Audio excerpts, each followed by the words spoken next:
This is a Jmix exclusive.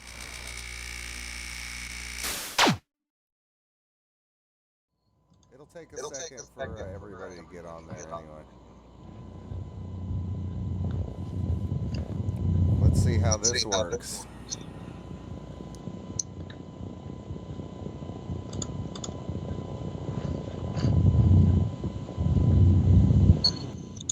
Hold on a second. It's easier to see it on your phone than it is if you go to the YouTube page. It's weird. Ugh. You gotta be fucking kidding me. It says the internet can totally see us now. I don't see it. Yeah, I don't want to put it this way. I haven't had a sufficient copy, but yeah. It says we're live. I don't see that we're live though. Yeah, we're live.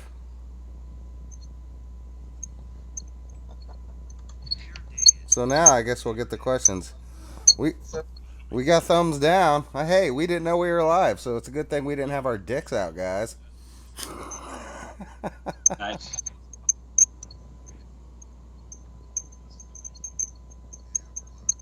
Okay, well, I don't want to, okay.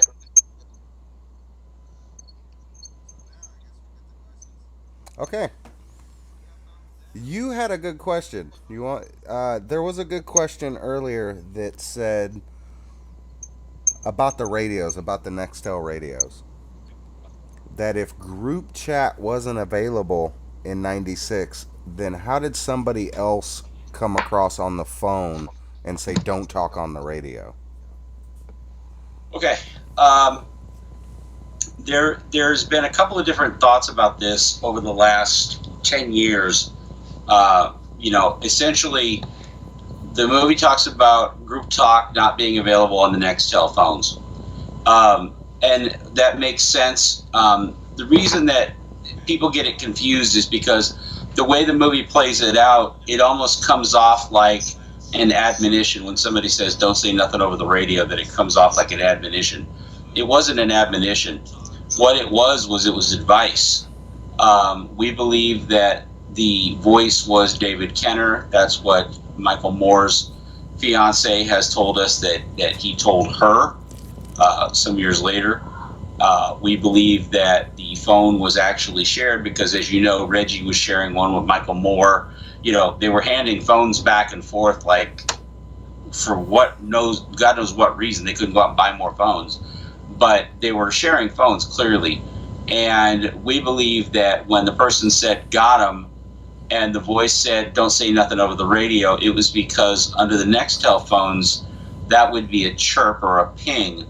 And those are recorded by Nextel. So if somebody with a Nextel phone pings somebody else with a Nextel phone, there's a record that something went through. Whether or not, they said something or just pinged him, they pinged him. So there's a record of whoever that person said got him, pinged Reggie's phone. Now, if that person did that, now there's a record, and that's evidence. What we believe happened was the don't say nothing over the radio was simply a piece of advice from Kenner to not respond. Don't say anything over the radio. It's like in a deposition when somebody gets asked a question and your attorney says, don't answer that. This is him saying, don't say anything over the radio. Now, the challenge that we have, because Michael Moore's not here to ask, is when he says somebody said, don't say nothing over the radio, we don't know if that is Michael Moore saying verbatim that somebody said, and I quote, don't say nothing over the radio, or whether or not the guy actually could have spoke the King's English and said, good chap, please don't repeat this over the radio. And Michael Moore's version of it was, hey, don't say nothing over the radio. So we can't tell the difference between the two, but it's very possible that the person who said don't say nothing over the radio actually said don't say anything over the radio.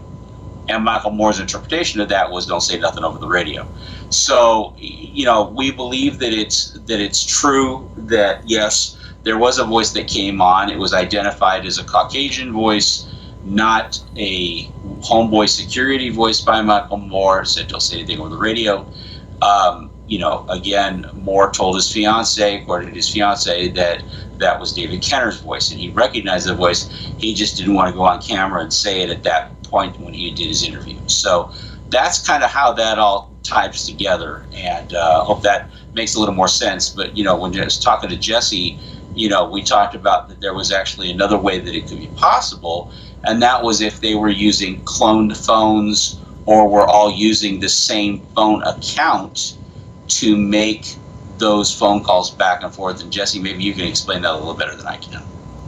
Well, unfortunately for me, I am old enough to remember having a Nextel two-way radio. And my friend, and I'm going to air him out. You might want to turn me down a little bit, RJ. Okay, I'm actually gonna drop out for 2 seconds. I'll be right back. Speaking of Nextel phones, someone posed a really good question. What they said about the Nextel is if group talk wasn't available, how did 3 people get on it? How did Reggie Wright hear 2 different voices if group talk wasn't available? I'm old enough to remember the Nextel phones. I was about 15 when, about 37 now. But at 15, we all had them, and I had a buddy named Mike. And because he was a cheapskate motherfucker, he got 2 on the same line, 2 Nextels. The problem was that he gave his girlfriend a Nextel, and he had a Nextel. But the thing was, they could both talk on them, even to each other, because it came across on the Nextel. But when they were apart, they could both hear each other's conversations. So we used to make fun of Matt because he was a cheapskate. That yeah, you could talk on that Nextel, but your girlfriend gets to monitor everything you own. So that's part of it too. Just because group talk wasn't available on the Nextels, I do believe that it was very possible to have multiple people on Nextels. And knowing how raggedy Death Row was, they were pretty cheap when it came to a lot of things. I stopped Battle for Compton 3 because RJ showed up, and this is the Q&A for Tupac Assassination 1. RJ, I don't know if you can hear me, but Jeff says that RJ Bond, I gotta commend you, bro. Jmix, Michael, Russell Poole, all y'all turned my opinion on its head, and I did a complete 180 based on your guys' work. Oh, that's great. Well, thank you. Welcome to the fold. We keep chipping away, man. We each time we go to bat, we keep saying what we have to say, and we try to keep the message out there. But more importantly, we try to explain things so that people understand it. I mean, when it comes right down to it, other than Keith Davis and the coincidence that Orlando Anderson was involved in the beating earlier, what single piece of evidence ties Orlando Anderson to the actual killing itself? There's not been a single witness that's seen him at the scene of the crime. There's been no one that's identified his whereabouts, either pro or con, who said where he was and all that. They just suddenly he disappears into the car, and then you've got Keith Davis's story, which makes absolutely no sense, and then you've got Vibe, who did a whole breakdown of the timeline and said that if everything were supposed to be as true as it was, he'd have been an hour late for his own killing, as far as Orlando Anderson goes. So you have a lot of information actually that works against it, this whole chain snatch story. You have a lot of things that are actually chipping away or eroding at that theory that makes it sound dumber the more that it continues on. We keep plugging away at that. And yet people are more willing to believe that than they are and scrutinize our theory than they are to actually scrutinize, believe what we have to say. So I'm thankful for everybody that does turn their head about these things. So we're very grateful. Thank you. Oh, we were talking earlier, and I wanted to ask you a question about something. What about the criticism that Suge did it? That you guys said in 2007 that Suge did it. You've been blaming it on Suge this whole time, and now you've changed your story. Well, that's a good one. I'm glad to address that, and I'm glad you said that. Following this broadcast, guys, we're actually going to go ahead and release the actual transcript of the movie. That's actually the verbatim document that has every word spoken by people in the documentary, and I would be glad to provide that so that if somebody wants to read every word that was spoken in that document, I've challenged people to see where in the world we say that Suge did it. In fact, if you look at the last, and this was brought to my attention by Malcolm Petrie, who's a fan. Thank you very much for bringing it to my attention. Yeah, in the last, And what's that? Yeah. In the last, narration of the movie, it's very clear that we put it out there that Wright was doing these things either with or without Suge's knowledge. So, and if you listen to the Q&A afterwards, I mean, we were very ambivalent about dragging Suge's Knight's name into it, because all we had, and I've said this for a long time, was a dotted line. We never came out and said, pointed the finger at Suge, Suge did it. Frank had his own opinion about things, but that's the extent of it. So, I'm going to put that transcript out there because, either somebody can point to a part in the movie, or heck, you can look at the transcript. And if there's words in there that say that we say Suge did it, please point them out, because I'd sure like to know. And, I've looked through them myself. I haven't seen anything. So, let's dispense with that bullshit sooner rather than later, so that we can move on and talk about things that really matter. Okay. That's a smoke screen. Okay. Along with the several other smoke screens that are being thrown up these days. I have one for you. Well, someone else too. Jack Bauer is on here talking. There's a couple other. Jack Bauer, really cool. I love 24, brother. The comments are coming in really, really fast, guys. Nice. What about why is Kevin Hackie silent? For those who might have missed the last live stream. Yeah, well, and it's something I don't remember if I talked about it or not a lot. I talk to Kevin Hackie all the time. Kevin Hackie's a stand-up dude. Kevin Hackie is silent because Kevin Hackie has said everything that he has to say about the matter, and all he'd be doing is repeating himself over and over again. He went on Fox News with Chris Blatchford, with Frank, put a challenge out there to Reggie. Whether or not Reggie thinks that he meant it, or whether the public thinks that he meant it, he went on public television and put it out there. So there's no confusing his politics. Okay, there's no confusing. He did an interview for Tupac Assassination for the movie at the request of our movie's distributor, along with Mopreme Shakur, did the same thing. Kevin was interviewed by the Los Angeles Police Department 9 times. 9 times. And I know that for a fact because right over here in my little chest of drawers, I happen to have the transcripts of his interviews with the FBI, when he did them and how often he did them, and what dates and times, what on December 10th, November 12th, November 2nd, August 15th, August 27th. I got these dates. He talked to the LAPD and they re-interviewed his ass 9 times, asking questions over and over again. By that time, you said everything you have to say. And the only reason, again, he didn't change his story. When he got to the Wallace trial, he just chose not to repeat it again because he was afraid of Death Row Records. He was afraid of what was going to happen to him. And he was man enough to admit that that was why. He didn't just change his story and say, oh, that was all bullshit like other people do.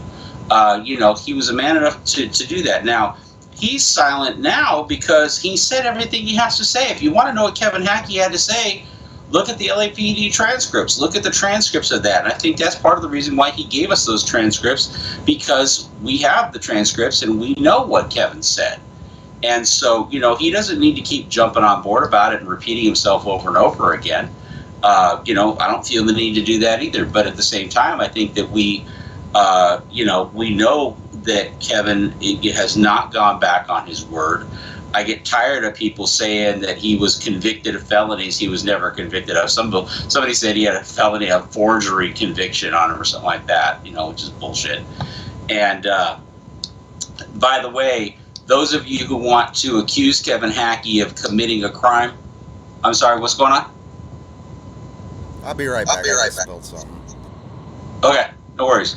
All of those who think that Kevin Hackie committed a crime and is a convicted felon, you need to rethink your thinking, because Kevin Hackie had his convictions overturned in court. He is not a convicted felon, because once your conviction is overturned, it is set aside like it never happened. So if you want to get sued by Kevin Hackie, keep saying he's a convicted felon because it's not true. He's not convicted.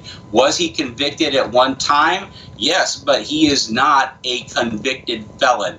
And you guys need to get that out of your vocabulary, especially, people I'm talking to, I'm talking to about this. Get this out of your vocabulary because that's a fast track way to get sued because he can prove he is not a convicted felon and you can't prove he's a convicted felon. And guess who's going to be on the ass end of losing that lawsuit? Okay, seriously. So let's see, what other fun things do we have there? Jack Bauer, Attorney General Chang told Hackie not to give intel. You are 100% Jack Bauer. No wonder you saved the United States so many times and was such a good civil servant. You're right on. They did tell him. Chang said AUSA told him, we will not allow Kevin to testify in the Wallace case regarding his work for the ATF or the FBI. See, motherfuckers keep thinking that Kevin Hackie only worked for the FBI. He worked for the ATF too, okay? So, there was a lot more going on behind the scenes than anybody really knows about. But the United States government told Kevin Hackie not to testify, and they were not going to let him testify, nor are they going to let anybody call him as a witness at that trial. So, that's where he becomes very connected. Good looking out. Good looking out. Good looking out. Let's see. I'm going to scroll back up further a little bit up here. Let's see here. Kevin, nice. Let's see here. Well, a couple times they were asking, do you think you're actually going to see an arrest? Do you think it's ever going to happen?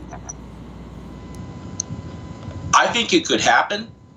I do think it could happen, but what has to happen is Darren Dupree has to leave the Los Angeles Police Department. Okay? Darren Dupree has to leave the Los Angeles Police Department. He has to resign, quit, or remove himself from the case, conflict it out. Okay, he has to recuse himself from this case because he has a vested conflict of interest, and we need to out that, and the public needs to be more vocal about that. They need to be more vocal about getting Darren Dupree out of there and getting a person who is not biased, a person who is objective, a person who's willing to look at other things and look at that information. So the answer to that question is absolutely. I still believe, because I believe what I've seen is true, I believe that there can be convictions in this case. And I think that's another reason why Vegas has shut the hell up about this and why they won't say anything about it, why they don't blab about the case, and why you can't get the files from Vegas police and why they consider it an open investigation. Because they're waiting for one person to talk. They're waiting for one person to turn it over and tip the whole thing upside down. I was just reading last week about a case from the 1980s that was solved because one person got arrested and he wanted to talk about it. I mean, and in his wet dream, there are certain people that think that, Keith Davis was going to be that one guy that was pinched that gave up the whole thing. And of course, they got close in their world. They got close. That was another dead end. But yeah, I do think it's going to take one person there. But the problem is that you have to get somebody in Los Angeles motivated because Vegas can't reach over the state line without having the cooperation of Los Angeles. And the LAPD is simply not going to cooperate so long as Darren Dupree's around because he's scared to death that somebody might actually come up with something that refutes what he's already drawn up as his conclusion and their closed case. So, I think that there can be, yes, I do. I think there can be an arrest made in this, but there's going to have to be some things that are going to have to happen internally with the LAPD first. They've asked several times about the Glock. I don't know. What about it? They want to know if it'll ever be found. I got sunburned today, didn't I? Holy mackerel! I was roasted. I looked like a lobster. I put my head down. I'm red as a beet. Well, the Glock. Okay. Well, we're following a lead on it right now. I can say that much on the Glock. I can't say anything more about it right at this time because I'm not going to do what we did with the letter and trust some dipshit to hold that information sacred so that we can actually work the lead without people being tipped off about it. by another dipshit knucklehead. So I can tell you that we are working it. I can tell you that we have good reason to believe that it may still in fact exist, and it may be in the hands of somebody, an actual person, not at the bottom of the ocean and not destroyed, and certainly not dug up in somebody's backyard by the dog, as it's been. We are working that. So I'll say that much, but I can't really say much more about it than that. Anybody that knows me knows after 10 years, usually when I say I'm working on something, that's pretty credible. So, yeah, we're working it. So that's the most I can say about it right now. I'd love to say more. I wish I could. Do you believe that the Glock used was the one that was confiscated from Fatal at the House of Blues?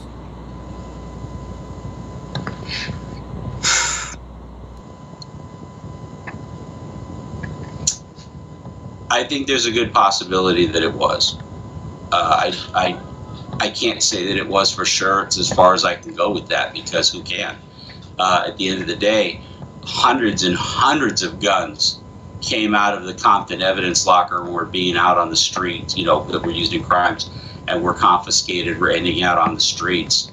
So, I think it's a lot easier to suggest that it probably came out of the Compton's evidence locker than it was the actual gun that was Hussein's gun that went to the police there. I mean, it would be very convenient if it was, but I don't think there's enough information out there to really make an educated guess as to whether it was or wasn't.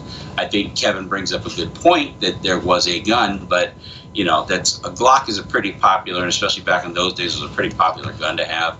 So unless the ATF comes back with findings that Glock was the Glock, I don't know. I mean, I don't believe in coincidences, so I think if there's a reason that information is out there, I would love for it to tie to it. I'd love for it to be true, but right now we're kind of at a standstill. We don't know if it is or isn't.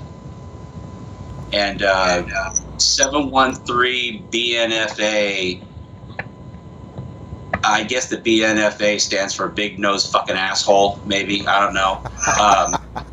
RJ is misleading everybody. Look at him ranting. You haven't seen me rant, dude. I'm talking. And I'm just talking honest. And, if somebody wants to call it ranting, they clearly don't know what ranting is. So, fuck off, dude. I want to answer the question. People are asking where Travon Lane is if he's in witness protection. I can tell you personally that he is not in witness protection. He is running his own record label right now, and he's trying to get artists off the ground. I hate to give a shout out to somebody that I don't like because he's a fat bastard, but DJ AG got really mad at Risky because he had a Travon Lane interview lined up, but Travon Lane refuses to talk about Tupac. He just wants to talk about his artist. So the guy's not. Well, I can imagine why he doesn't want to talk about Tupac. Yeah, I can imagine that. There's an old saying: "Don't go down any road that leads you off a cliff." So the guy is not in hiding. He's not being protected. He's just for 20 years not said anything, and to me, that's awful suspicious. I think that makes practical sense.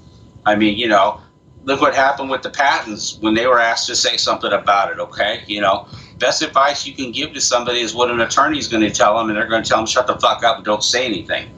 Because if you don't say anything, nobody can point out your inconsistencies. Nobody can, those clutched hands, those squeezed hands, or the tap, tap, tap, tap, tap of the finger, or the clearing of the throat. Yeah, I mean, He looked like a cartoon character. Yeah. He looked like Wile E. Coyote asked if he planted TNT. Boom? Yeah.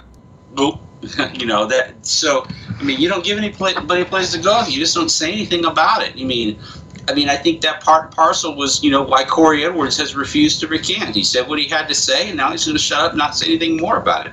Smart move. Lil Half Dead had shut up about it. He's got an interview coming out, so, and spoiler alert, spoiler alert, he didn't do it.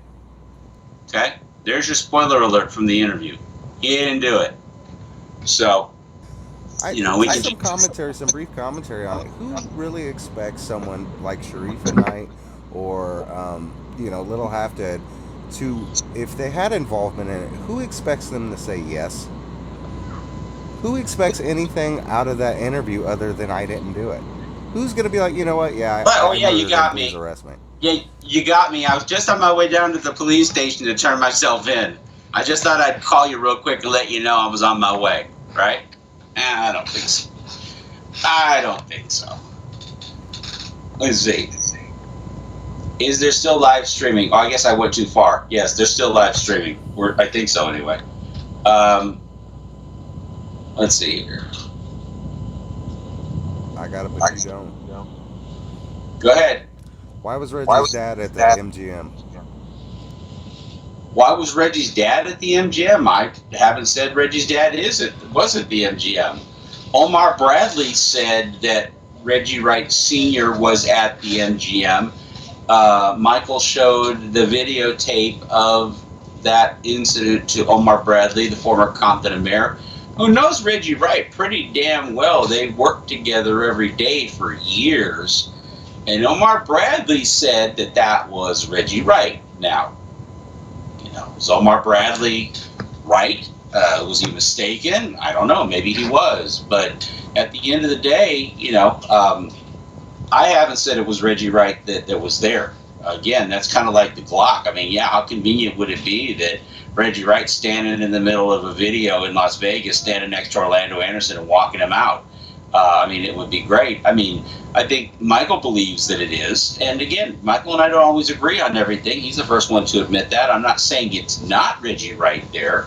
But, I mean, it doesn't look like him to me. Omar Bradley says it's that. I'm willing to take Omar Bradley's identification.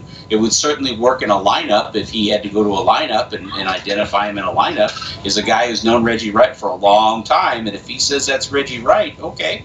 That's what he says. So, I haven't seen anybody come forward and say, no, it was my cousin Fernando who was there, working that day. He was wearing the white jacket, working security at the MGM, or it was officer friendly.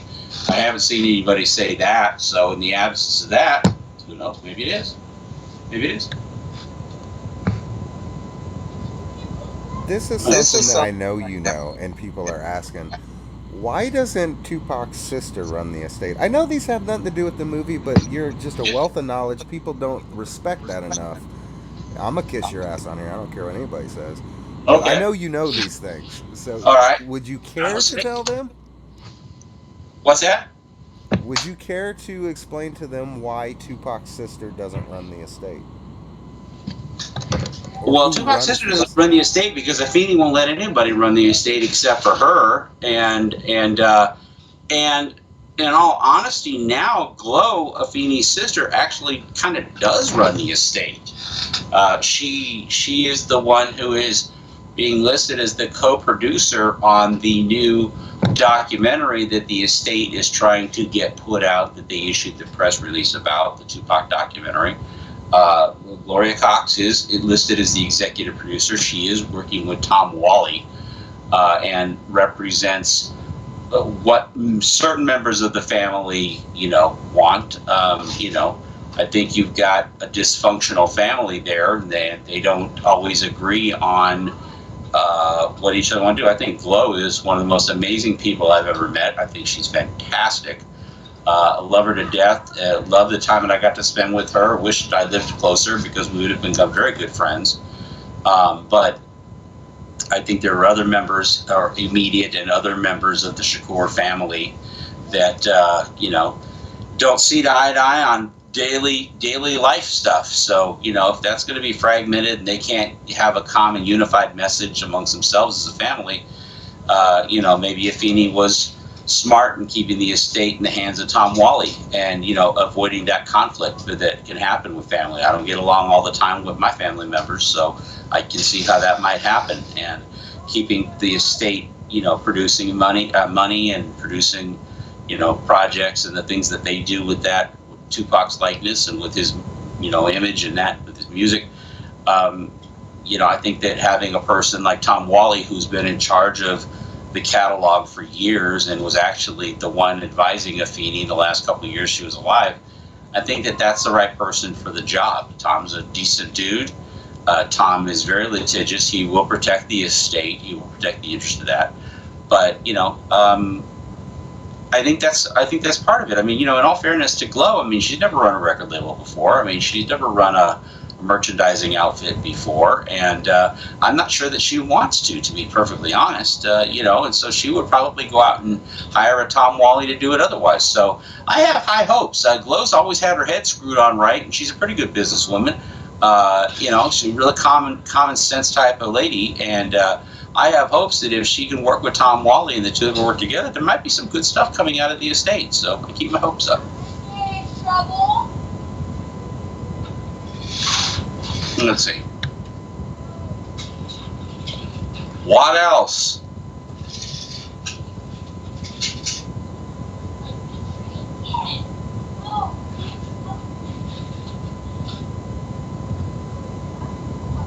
Well, What's up, baby? let's see. Huh? I'll shout out at us. Oh, cool. Somebody asked a question. Can you tell me how Reese Dees has more footage of the Biggie killing? Well, actually, you know what? I can't answer that question myself, but I can tell you that, I really think it's interesting that people make a lot of big claims behind aliases. Part of the reason why Reggie knows where I live and knows how to get a hold of me, and part of the reason I know where he lives and how to get a hold of him is because those are our real fucking names. Some dude that sits in his car, he told some people he was in Texas, he told some other people he's in Hawaii, whatever the fuck he is. He's sitting in his car somewhere in the middle of God knows what, all darked out, like he can't use a flashlight, put it under his face, like, ooh, wow, those guys. He's sitting around, he sits there and philosophizes and spouts his opinion for, his 100 subscribers. At the end of the day,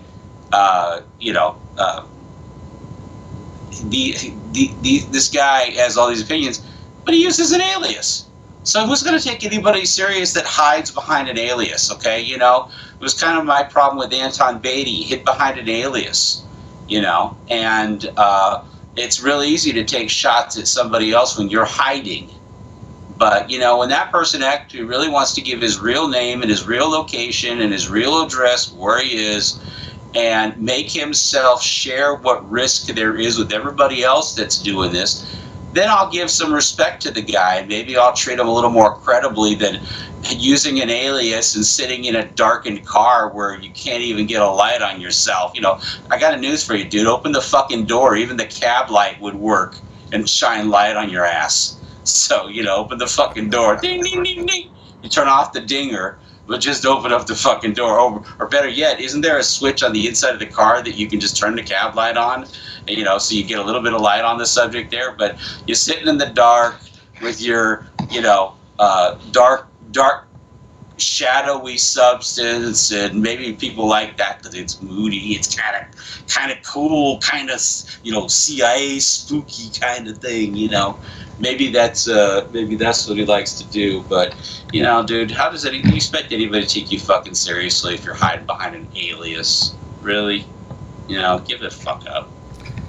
Share the risk. Should at Maybe least be share some alive when respect. Tupac was killed to have some kind of credence on it to say. Well, yeah. I mean, I would agree with that. But all I can say is, share the risk, share the respect. Get yourself on the playing field. I mean, Jesse uses his name. Even Asher Underwood uses his real name. Okay. And I'm no huge fan of Asher's. I mean, I like the guy. I just don't agree with his politics all the time. But I mean, at least he uses his real name. I mean, you really want to be respected out there and not play games with people and not be looked at as a guy who's trying to play all different sides of the fence like more than anybody else. Get rid of the fucking alias and let's see who you really are. In the case of certain people whose name I won't mention, once we found out what their real name was and their alias, they went away, not to be heard from much again anymore. Isn't that right, Jesse? That is True, absolutely correct. Yeah, it's true. He popped like a balloon, but that's what my dad always said about bullies.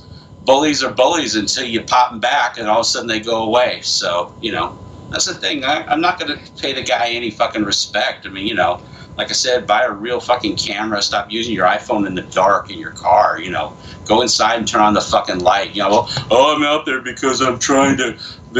These people that I live with, the 15 people that are my roommates, I'm trying to respect them by going out and sitting in my car. Oh, really? Really? Okay, that's what you want everybody to believe. Okay. But like I said, you can talk to your 100 subscribers. It's fine.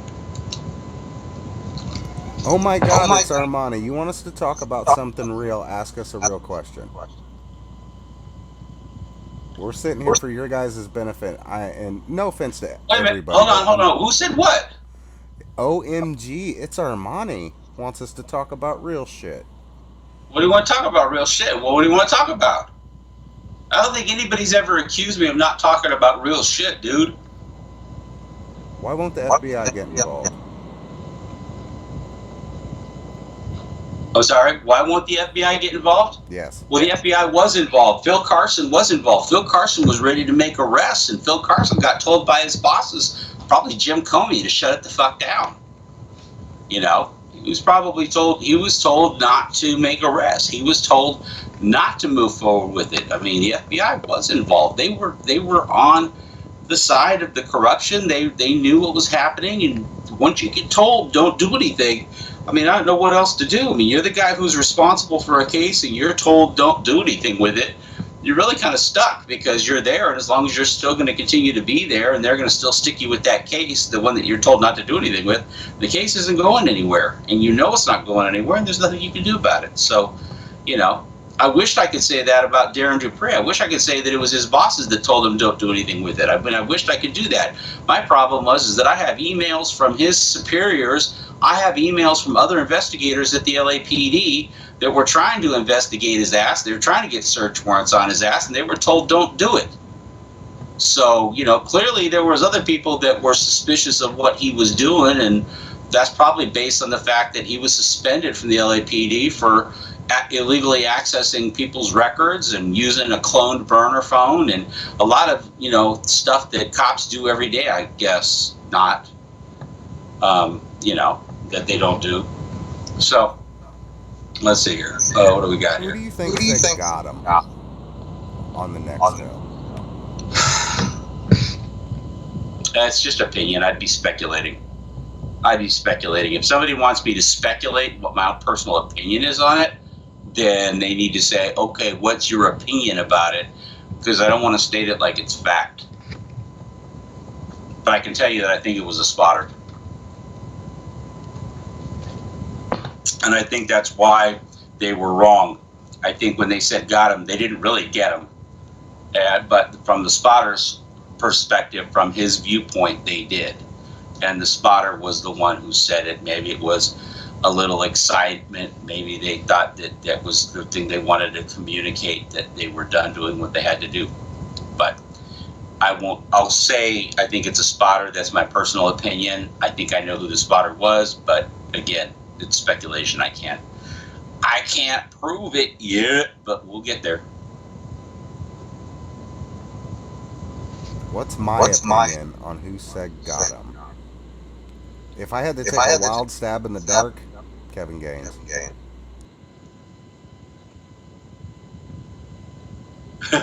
Comey was fired because he couldn't solve Pac's case. Trump was talking to me about that the other day. Donald and I were talking about that, and he actually confided in me that, and I had to, but I couldn't tell anybody. I had to give it to a friend of mine at the New York Times to leak that. But yeah, Comey was fired because he couldn't solve the Pac and Biggie cases. Why were they looking in Suge's trunk? I can answer that one. Suge was pulled over for loud music. Suge opened his trunk to show them he didn't have any subwoofers in his car, that it was a stock radio. That's why he opened his trunk. Okay, Cody White. Okay, state your opinion. Government spotter is what I think. I think you're right. Okay.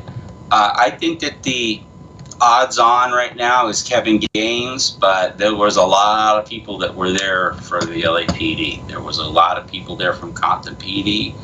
There was just a lot of cops there, and so we don't know for sure. But if I had to speculate, and I am speculating, I think odds are on Kevin Gaines on that one. I agree. The autopsy picture, you think it's real? I think it's real. Didn't we talk about that last week? Yeah, we did. People never want to leave that one alone. It's real, guys. So, okay. I've heard several people asking about Michael Carlin, and whether or not, he's the real deal. Yeah, I think Michael Carlin's the real deal, dude. I wouldn't have had him write the book with me, Tupac 187. I mean, Russ and I brought Michael in to help us with that because I'd never written a book before. I mean, I had a book. It was 700 pages long, but it was too long, and I needed somebody who was an experienced writer to come in and help it out. The thing that Michael added to the equation was the fact that instead of just believing what we had to say and being kind of a ghostwriter, Michael went and double-checked a lot of the facts that Russ and I were working ourselves. I mean, when we talked to somebody, he talked to them. When we talked to Chris Blatchford, Michael independently talked to Chris Blatchford. He wasn't with us. Michael wasn't with us when Russ and I first talked to Chris Blatchford. We had an attorney with us when we talked to Chris Blatchford at Fox News. That's something that nobody knows. Nobody knows that. We had an attorney with us when we talked to Fox News. She was with us. And she was there when he gave us the confession letter. So, I think Michael's the real deal. Now, do Michael and I agree on everything? Yeah, we have our disagreements about things. And they're usually divergence at a very fine branch level. It's not the trunk, it's not the main tree, it's not the main branches. It's when you get all the way down towards the twigs and the leaves that Michael and I have differing, opinions about things. But again, where we tend to disagree or where we tend to not have the same opinion, where we diverge a little bit, is literally once it gets to speculation and opinion. That's really when it's not what the facts look like or what the conclusion the facts are drawing. Whenever we're presented with facts and evidence, we draw the same conclusion, and we're in alignment on those. So it's not like we're just disagreeing on that. It's when it comes down to matters of kind of subjective opinion, and that's normal because that's what two people that are independent do with each other. So we tend to get that. Has Suge reached out to you? To me personally, no. Suge has not reached out to me personally. Suge reached out to Michael because Michael did a documentary called Larger Than Life, a Suge Knight story. It was kind of a propaganda piece for Suge Knight that, hey, Suge's not quite such a bad guy kind of movie, and stating our beliefs about that. He was in contact with Suge's attorneys. Not more than one, because Thomas Mesereau was also Suge Knight's attorney at the time, and Thaddeus Culpepper as well. And they were speaking to Suge through they were speaking to Michael, and Suge was speaking through his attorneys to Michael. But Suge Knight was not allowed to be in direct contact with anybody, so that's the best you're going to get as far as that goes.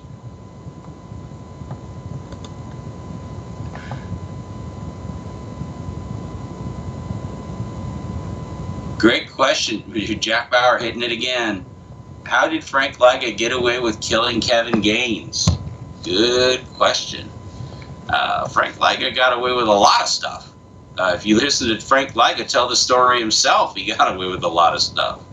I think that Frank Liga got away with killing Kevin Gaines because it seemed appropriate at the time. It seemed like it was a clean shooting. It seemed like Kevin Gaines was a problematic police officer that ended up butting up against the wrong guy, and he got killed as a result of it. So I think that was the easiest thing the LAPD could do to wipe it down and put it away in a drawer, and that's what they did. Why doesn't Teresa Knight sue you? Why does it sue me for what? Sue me for what? Look, here's the deal. If I was in Las Vegas in September of 1996, and I had means, motive, and opportunity to have a reason that somebody might be killed, and somebody wants to say that R.J. Bond had means, motive, and opportunity to have somebody killed, there's nothing to sue them for because A, it's an opinion, B, it happens to be an opinion supported by facts. But at the end of the day, no one is saying somebody did something. What we're saying is if you want to believe that somebody did, here are the facts that support the means, motive, and opportunity. So, you know, they could try to sue me all day long. Last I heard, we live in a country where you've got free speech, and number one, and number two, I believe the last thing most of these people want to see is the inside of a courtroom. So, you know, I think that's part of the reason why they don't. They can talk about it all day, and it makes great headlines on TMZ. But at the end of the day, it takes a lot of time, a lot of money, and a lot of effort to sue somebody, and the outcomes are not always predictable. They're not always what you think they're going to be. And a lot of these people have some things that they've done that are not real proud of having done, and a lot of skeletons in their closet. And I wouldn't like a lot of skeletons in my closet to be dug up 20 years later either. I mean, you know, granted, I wasn't running around, you know, doing half the shit that they were doing, but at the same time, you know, those people don't want that stuff brought up. They're trying to move on with their lives. They're trying to reinvent themselves and be a good mom to their kids and be a good dad to their kids. They're trying to reinvent themselves. So, you know, the last thing they want to do is have, you know, be in court and have some guy like me on the 9 o'clock news, you know, today in court, you know, this evidence and this information was brought up. I mean, hasn't fared too well for Bill Cosby, let's put it that way. Right? Well, I want to make the point, and this is my opinion, but I want to make the point here is, you know, people want to make martyrs out of Sharifa or Sharitha, however you want to say it, Knight and Reggie Wright. These are not good people. They're not good people. You can't victimize people that have victimized other people. This is my opinion. I'm not speaking for RJ, I'm speaking for me. Sharifa Knight was not a good person, is not a good person. Reggie Wright Jr. is not a good person. So I don't like, you know, my opinion is I don't like, oh, poor them. No, not poor them. I think that people forget what Death Row Records was and what it's known for. And that was violence.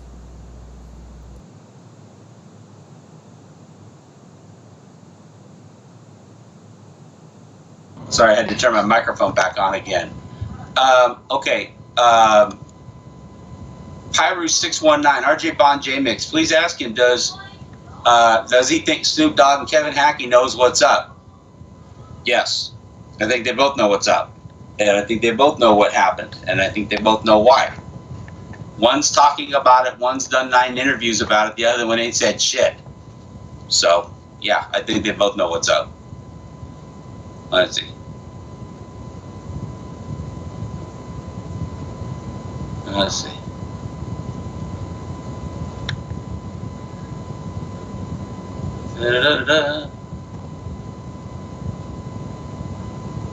Did you address the stupid Kidada Jones was in the car with Pop rumor? No, I haven't said anything about it. Oh, no, unless she was sitting on Idi Amin's lap, you know.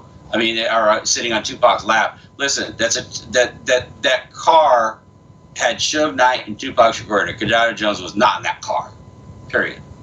Kidada Jones had her own car. That was the one that Frank was driving. Well, we do know this, and I want to add this. Edie was there that night. He saw the shooting. I don't see Edie co-signing murder rap. I've seen a couple comments about Edie, and he's not co-signing it. I know some inside info. I don't want to spill the beans, but Edie's partially behind the Who Killed Tupac documentary because he wants it solved. And if he thought it was Orlando Anderson, he wouldn't be calling all the experts out to get their opinions. That's my opinion. Let's see here. Do you think that Time Warner and Interscope, do you think they set it up? Pyro619, another good question. Well, you know what's interesting? You got to jump over to the folks at Controversy Radio and go listen to the interview that they did with Thaddeus Culpepper, who was Suge Knight's attorney. He's the one who said, and I quote, that Jimmy Ivy knew what was happening with the killing and was okay with it. And so he's the one, that name again, Thaddeus Culpepper, the attorney for Suge Knight, who claims not to be saying anything on Suge Knight's behalf, but is on a recorded conversation with Controversy Radio saying that Jimmy Iovine knew about the killing ahead of time. Okay? I can't get any more clear than that. And dude, I can't make this shit up. And that was the simple gang retaliation, folks. Oh, and Thaddeus Culpepper's nickname is the Groupie, for anybody that wants to know. Oh, there's a new picture taken from the backseat of Tupac's car. Really? A new picture of the back of Tupac's car. Wow. Well, that would be something to see, wouldn't it? They're looking at a still shot from the production of All Eyes on Me, and they think that it's actually Tupac, and someone took a picture from the back seat. Yeah.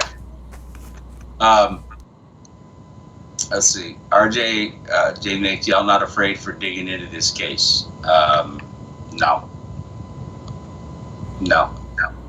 Is it true that Orlando wanted to take a lie detector test before he died? Hold on. I'm turning my volume down a little bit. That Orlando Anderson wanted to take a lie detector test before he died? I don't know. I'd have to listen to the raw interview that you don't have yet, and what you're supposed to get after All Eyes on Me comes out. You're supposed to get that interview. That's the latest I've heard, by the way. So stay tuned, fans. Jesse may have the unedited interview with Orlando Anderson, which would be very cool. Promises. Yeah, let's see. Somebody said, are y'all dudes Jewish? Huh?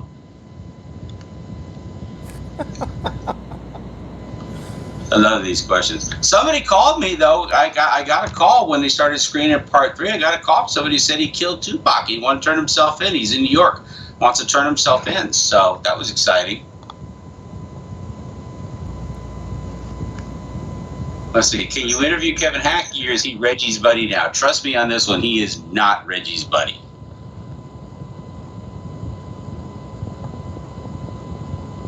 Let's see. It is true that Tupac was trying to get in the back seat during the shooting. That's how he got the hip shot. Maybe that's who took the picture of him trying to crawl into the back seat. By the way, that would be the picture that they would be taking. Let's see. I don't believe that Napoleon's cousin killed Yaki Kadafi on accident. They asked him if he had his vest on. Oh, God. Okay. G Money. Did you see the DJ Vlad interview with Tim and Bob? I love that, Tim and Bob. Tim and Bob saying Reggie Wright was their boss. Well, yeah, he was their boss. They have a whole web page out there, LA Street Gangs or ComptonStreetGangs.com, where they talk about how much they worship Reggie Wright Sr. and Uri Taylor. I called him Horie, but I couldn't, I did Hourie.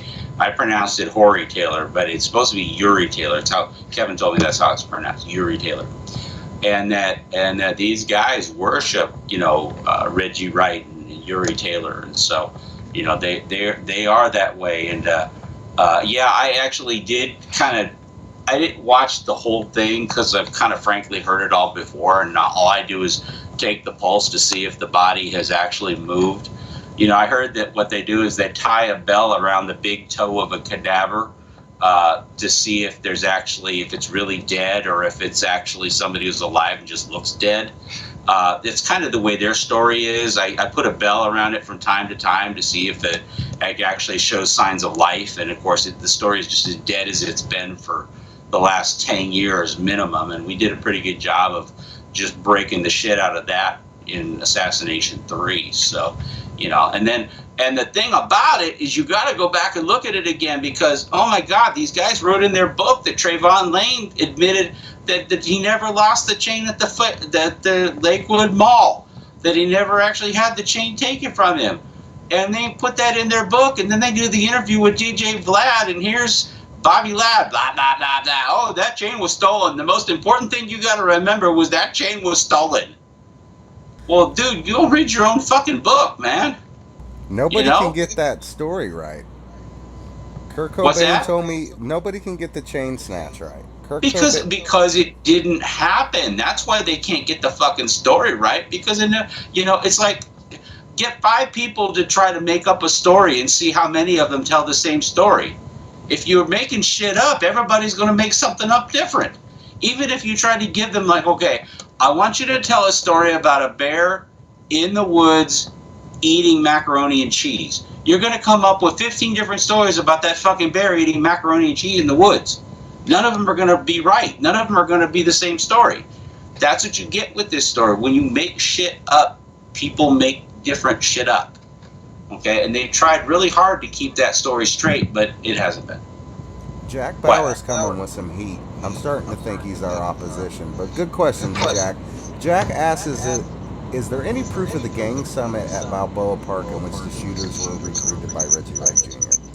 Yes, there is. Yes, there is. There's tangible, hard media proof.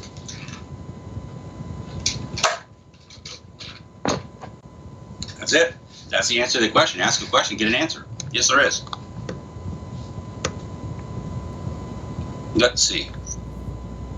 It sucks because I don't want to throw it out there, but yeah, there is. I've heard that there is too. I've heard that there is actual. No, listen. Actual proof. There is. All right. Again, my dad sent something. I'm just going to say this to anybody who's listening out here. I'm going to pass a piece of wisdom my dad told me when I was like 14. My dad says, look, I know everything you know, but you don't know everything I know. People do have to keep in mind that it's been RJ's goal for the last 10 years, as well as other people that have worked closely with him, to actually solve the case. And by the way, why would I want to recklessly just put shit out there that has no information, no evidence to back it at all, as I've been accused of doing? Why would I do that? I mean, I could have 100 things sitting behind me in this folder that I keep pulling out right here, guys. This is it. Whoops, this shit's falling everywhere. This stuff is it. I have stuff that I have personally put priorities on, leads that come in, people do leads that come in all the time. We go through this stuff and we look at things, and some things make more sense than others. I mean, there's a ton of stuff that I'm not ready to put out there yet because either we don't have anything to back it up, or we're working on something, and like I said before, I'm not going to give some dipshit the chance to leak it like they did the fucking letter. I'm not doing it again. Russ chose to go to the sheriff's department. I thought he would have learned from the LAPD experience that going to the police department with information by yourself may have adverse consequences. I mean, that was my belief, but Russ had another belief, and he followed that belief. So, I just don't feel the same way. And for that reason, there's a lot of information that I have that I curate and collate and go through that, people, they don't know what I've got and what I don't have. And, but I'm not just going to recklessly put shit out there and say, well, here's something I got, but I'm working on that right now. That's not the way to run any kind of an investigation to begin with. Even as an investigative journalist, it's no way to do it. Quick shout out to D Block and Cody White. Thanks, guys. If you guys had a question, let us know. We'll answer it. Dude, somebody asked, would you ever wrestle, Jesse, would you ever wrestle Reggie Wright? Well, you'd have to wear like one of those fat sumo suits. Yeah, if I could live in that $1 million house he has. It's not bad for an unemployed guy. But no, I would fist fight him or Greg anytime. Greg's a boxer though. I might have a match on my hands. But I would definitely I would fight Reggie Wright.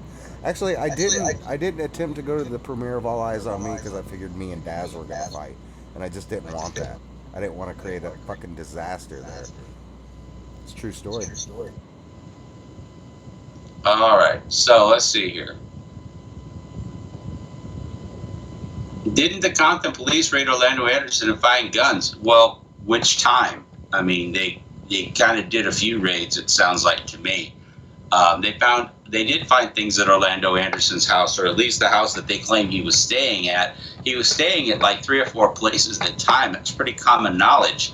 He was staying different places. He wasn't just all in one place. And at the same time, the place that Orlando Anderson was staying at was not exclusively Orlando Anderson's place. Guys, you got to understand, it wasn't like they went to an apartment complex and knocked on the door, and this apartment was Orlando Anderson's apartment.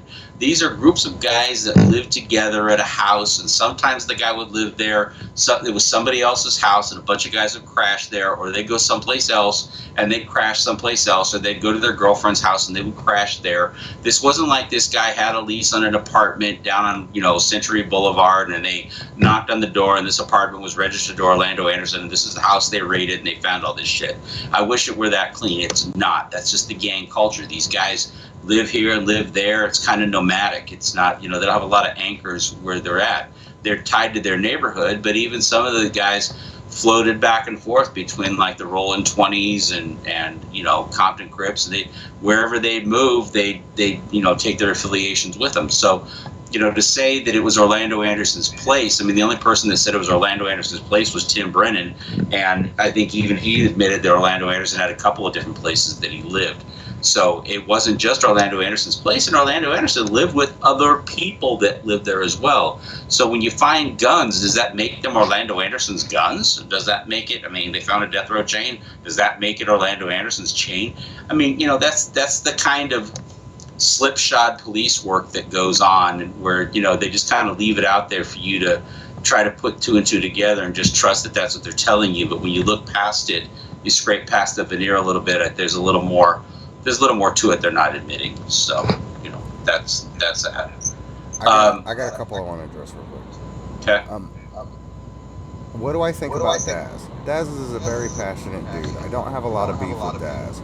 The problem is when Snoop Dogg has a problem with, like, an interview, Silky Fine coming out and saying that Snoop was a studio gangster, Flossie coming out and saying that Snoop wasn't allowed in LBC. Daz tried to get me to pull those videos. And when I told him that I would give him a platform to speak on, if he would like to counter that argument, he basically told him just to pull them, and I said no. So he kind of tried to threaten me a little bit, but that's the lifestyle he leads. He's a street dude, and a lot of people bow to that. I just don't. I like his production. I don't really have any beef with him, but that's what's going on with Daz. RJ, do you think that Michael Moore was killed? Well, first off, I want to put a shout out to John, who said RJ Bond killed Tupac. So it's about time somebody finally figured it out. Congratulations on that. You win. This whole thing's been a giant subterfuge. That's an inside joke that they have no idea about. What's that? The inside joke that they don't know anything about. That's funny. I know, yeah. Well, yeah. Maybe one day we'll talk about that, but right now we're not going to talk about that. But okay, what was your question about? Do I think Michael Moore was killed? I don't know enough about Michael Moore's death to say he was or wasn't killed. I know that his fiance believes that there was foul play involved, and she was there. She would know. And again, this is one of those things where, I can't be the guardian of all things at all times and investigate all elements of it. I mean, you have to take a certain amount, of faith. And of course, with Michael Moore's fiance, I have no reason to. I have no reason to doubt what she says. If she says there was foul play involved, maybe there was. Does it tie back to the Tupac killings? It's easy to say, but it's kind of hard to prove. And again, like I said, I want to respect Judy and respect her opinion and what she believes are the facts that are in front of her. I don't have those facts, and I've trusted that if she believes that to be true, I believe that she believes that, and I have no reason not to believe her or that. So, that's kind of where I leave it. I haven't done an investigation into Michael Moore's death. Let's see, what else do we got? A few more, and then we'll wrap it for this week. We'll come back. What? Okay, Guys, I just wanted to apologize to you. RJ had an incident. I don't want to get into his personal life. There's been an incident, so it didn't go off as planned. These lives is live, so you're gonna have those issues. But the next time that we do this, it will the format will be a lot better. I do apologize. Well, yeah, I can say. I mean, my stepmother passed away, and it was it's been a little bit from the family situation, trying to deal with that. So it's I made a commitment to the fans and to Jesse that we do this show, and life moves forward. So but as with any death in the family, there's a certain amount of logistical problems that you need to solve, and there's some things you need to deal with. And so, as a result of that, I was a little bit late getting online, but we jumped online anyway for whoever stayed around for the end of the credits. Marvel does it all the time. They put the post-credit stingers on there, so we just jumped on board afterwards. So thanks for hanging in there, guys. I appreciate it. Let's see if we can knock a couple of fast ones out before we go. God bless you too. Thank you, guys. Yes, and Alejandro Gonzalez, I gave him the award today for the overstated bullshit opinion. Murder Rap is more solid than this bullshit-ass documentary. Well, which one? First off, Alejandro, and number two, thank you for the summary. Like a little more detail. That's usually what we get into here, are details, but, respect the opinion, because that's all it is. All right. Okay, Jack Bauer, what's the difference between the meeting at Balboa Park and the meeting at Loiters Park? I've never talked about a meeting at Loiters Park. Tim Brennan talked about a meeting at Loiters Park in his affidavit. That White Boy was involved in a meeting at Loiters Park. That wasn't anything I talked about. Those are two completely separate and distinct meetings. Did they ever search White Boy's house? White Boy was listed on the affidavit. Did they ever search his house? White Boy's name was listed in the affidavit. His address, I don't think his address was ever listed in the affidavit. There were a couple of addresses that were scratched out. Generally speaking, if you went through and did a line item accounting of the people that were listed as people listed in Tim Brennan's report, and the houses that they searched, generally it was one for one. Generally, every person that was mentioned in that police report had their house searched, and the reason was because they were all people of interest. It was worth pointing out that Danny Patton, White Boy's house, was not one of them. So Danny Patton is not a name that that RJ and everybody just pulled out of thin air. He was on the original affidavit of his house to be searched, or a person of interest, back right after the shooting. So let's talk about this real quick about this. I would love to see you guys debate the Murder Rap crew. I've heard this a lot, and I've been hearing this for years, and Frank was asked the same question. We've been asked this over and over again about debating, and Tom Beatty said he wanted to see a debate with the Murder Rap crew, and that, and I think we've all come to the conclusion, both Kading's side of the fence and our side of the fence, that it's never going to happen. And the reason is because, we think they're wrong and they think we're evil. And, when you have that kind of a theology behind it, where you're painting somebody as the devil, the facts don't matter anymore. You're just wrong. And, I can't argue with the not defense. And if somebody's going to sit there and make an argument that says, well, I'm an experienced investigator and you're not, so I'm right and you're not, that's an ad hominem argument. It's not based on any fact. I mean, there are people that were not cops that solved many crimes that were not cops. There was many investigations that were done by people that weren't cops. So, I've heard that kind of stuff before, but if that's the basis for your argument, you're not willing to talk about the actual facts themselves, well, then that's fine. But see, the problem is again, for every rock they throw over our fence, we're throwing them back. And, that's why people don't see it as a debate, because again, there's going to be questions asked. Now, the difference that I feel between our camp and between the other camp is that, our camp hasn't said that we figured it out, case closed, that this is it. And I've heard that, apologists for murder rap said that they don't say the case is closed. They say they could have closed the case, but they're still going around and advocating that. And they need to go back, and these apologists need to go back and read the articles that were coming out in 2011, 2012 when Kading's book came out. And he was making some claims that he believed he closed the case. So, again, we don't paint ourselves in any corner, and that allows us the ability to take a step back and say, well, maybe that wasn't such a strong lead. Maybe that was weak. Maybe that fell apart under scrutiny. So that's really why because there's no point to debating somebody that you think is evil. If they thought that we were misguided and they wanted to ask questions, but the problem is whenever, Mr. Kading gets asked questions, he challenges with, well, I'm a seasoned investigator and you're not, so how dare you ask me this question? Well, and Jmix, I don't know how to say your name, boss. Speaking of debates, I did one in 2013 with Anton Beatty and Greg Kading. I recorded some of it, but I lost my internet connection, so I called them back on the phone. After the debate, they refused to give me the rest of the debate. They said they would and they didn't, and they never released it. Now, I can only guess why they didn't release it. Maybe it didn't make Greg look too good. But you know what? I think it's time. I'm going to put that interview out. I'll live stream that interview. Maybe next Sunday. I'll put it out soon. Because people need to hear it. I have about 45 minutes of it. I was apprehensive to do it because I know they have another 30 minutes of it. And if they knew the point that I actually lost the recording, they could edit it. And I've been protecting my portion of it because I didn't want them to edit it. And Anton Beatty likes to edit. When Frank Alexander died, he edited Frank Alexander's interview to death and would stop it in the middle of it and bring up his point. But the thing is editing after the fact isn't a debate.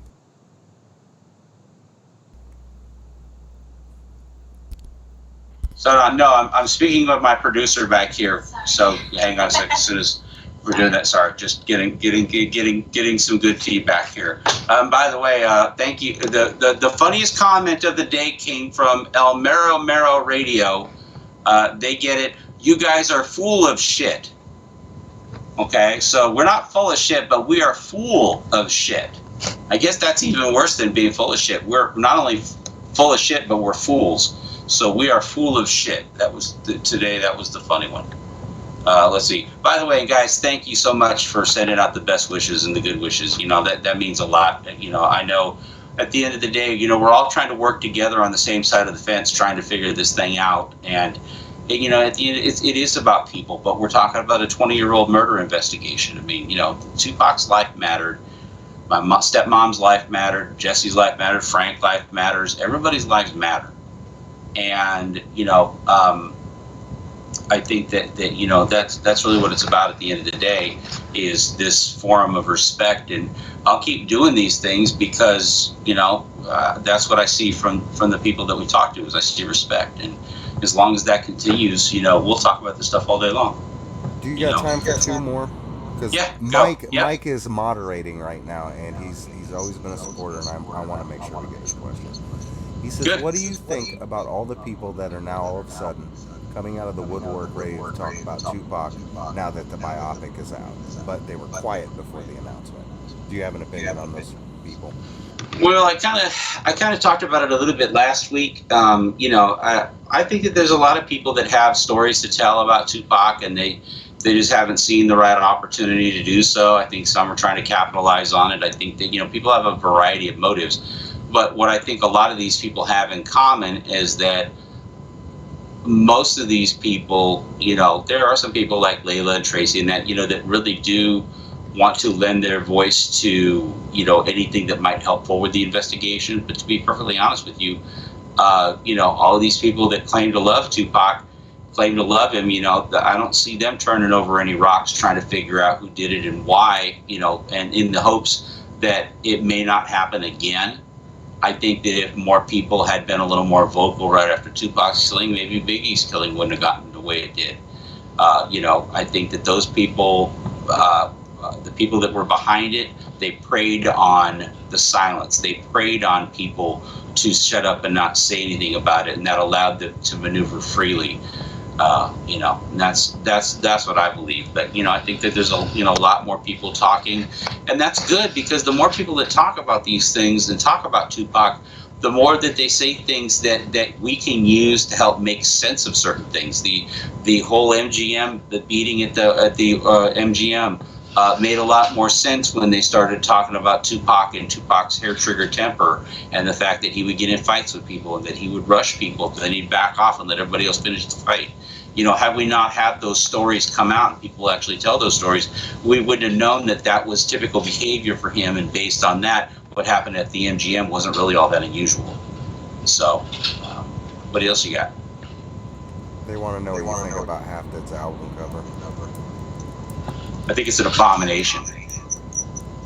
I think, first off, if it was just something random, you listen, you have an album cover. If you're an artist and you have an album cover, that's your one shot, because most people don't get more than that, to make a statement about what you're about, what your album's about, what your politics are. What is it that it is about you when somebody picks up that album cover and decides to buy it or don't buy it? Okay, NWA, they had an image. They put an image out. It's their album cover. Name an artist. They put an album cover out that speaks to who they are as an artist. Okay, so even if that was just a statement when you got one chance, who the fuck would put something like that out to begin with a guy hunched over dead and you're the Terminator and you've killed a bunch of people on an album cover?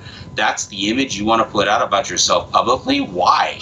It sure isn't going to convince grandma to go down to Walmart and buy that album for her kid for Christmas. I mean, really, there's a difference between saying you're hardcore and just being an idiot, and quite honestly, that was a pretty idiotic move. That's generally. Now, specifically, the reason I think it's abomination is because killers love to tell on themselves. People that do things love to tell on themselves. That's what I was going to say. And I'm not saying Lil Half Dead's a killer. I'm not saying that. That's, again, I'm saying that killers like to do that. Crooks like to tell on themselves. If he's the one who did it, I think that album cover is too convenient to be coincidence. I think that we showed pretty conclusively that looked just like Tupac at the Can-Am Studios, and Engineer, a little Kadafi head sticking out of the top there, and putting yourself off as the Terminator. I mean, listen, Cheech and Chong and other guys like Snoop, they smoke weed, and now they're identified as being potheads. Okay, well, if you don't want to be identified as a pothead, don't be talking about weed. But they're okay with that. If you want to be identified as being a killer and you want to be recognized or suspected of being a killer, put yourself as the fucking Terminator on your album cover and wonder what people say. I mean, if Little Half Dead had put on a wig and a bra and panties, maybe he would have been looked at as a cross-dresser. I mean, if that was what was on his album cover, people might think he's a cross-dresser. But instead, he puts on a killer's outfit and then wonders why people might think that. And the explanation's just not good enough for me. The explanation is it was a coincidence. That's bullshit. Artists pour over their album art. They want to make an impact with it. It's nothing is coincidence. And his name is Donald Smith. So I think what the fans, if you're really a Tupac fan, why don't you go ask Donald Smith why the fuck he's disrespected Tupac and Kadafi like that? Is it a joke to him? Does he think that that's funny? That's all I got. Let's see if there was anything I want to left out like that. Hold on.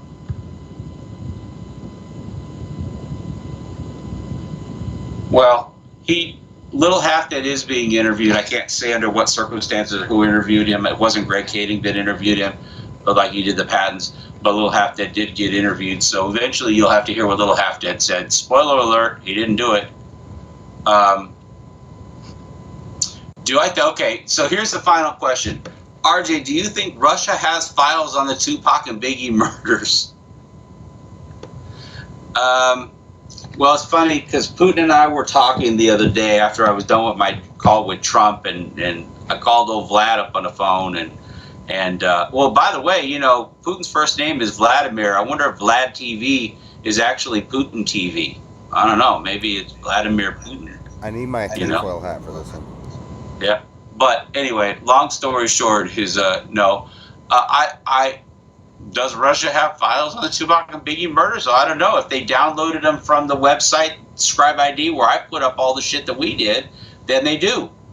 So, you know, who's to say they don't? Because if anybody from Russia downloaded the stuff that that I had out on Scribed or Scribe ID, whatever the hell that site is, you put documents on, you know. And by the way, if anybody in Russia, oh, by the way, our movie Tupac Assassination is in Russia. That movie did play in Russia. We had a distribution agreement with Dance UK, who is a Russian place. So to say that, I guess I would have to say yes, Russia does have information and files on Biggie and Tupac because they have a copy of our movie. So maybe they do. You know, just never know. Hey, Putin is a fan, but I would direct everybody, and I hate to plug something that, you know, but go check out Oliver Stone's interviews with Putin. He's very open and honest, and even Putin says that their technology that we have to hack into places is not exactly what people think it is. You got to keep in mind the Cold War set them back about 20 years in technology behind us. And I think... And we're not saying they'll have to have killed anybody. Just keep that in mind. We were talking about his album cover. Yeah, and like I said, you know, DJ Vlad, he just goes by Vlad. I know Vlad is Vladimir. I mean, you know, maybe it's DJ Putin. I don't know. Maybe DJ Putin sounded too much like DJ Pooh, so he didn't want to use that. And maybe he does that kind of in his off time. Maybe, I don't know, maybe he's like world famous disco kind of DJ, you know, DJ Vlad. I love it, man. Can you dig it? I knew you could. That's it, guys. That's it for this week. I hope that somebody learned something they didn't know last week or yesterday. And, you know, we look forward to seeing you guys again. We'll do it next Sunday. And this time we'll have our shit a little better together than we did this time, right? Well, I will. Yeah, well, me too. But we're looking forward to, I think next week we're going to do something special. We're not going to show Assassination 2. That'll come later. I think we're going to do something like a special thing where it's going to be a mystery until we roll it out. Maybe a mystery to us until we roll it out. But it's definitely going to be something interesting, unique, new. And 5 o'clock Pacific time, you're just going to have to wait to see what it is. I know you won't be disappointed, and we'll just look forward to seeing you guys next week. Same bat time, same bat channel, right? Absolutely. Thanks, everybody. For those that all right, we'll see you later, RJ. Thank you, sir. All right. I know you guys can hear me. So for those that missed it, you know, I'm not trying to keep you hanging around here, but you know, for those that did miss it, because we were having interruptions before, hopefully that works. No, it doesn't. This is a Jmix exclusive.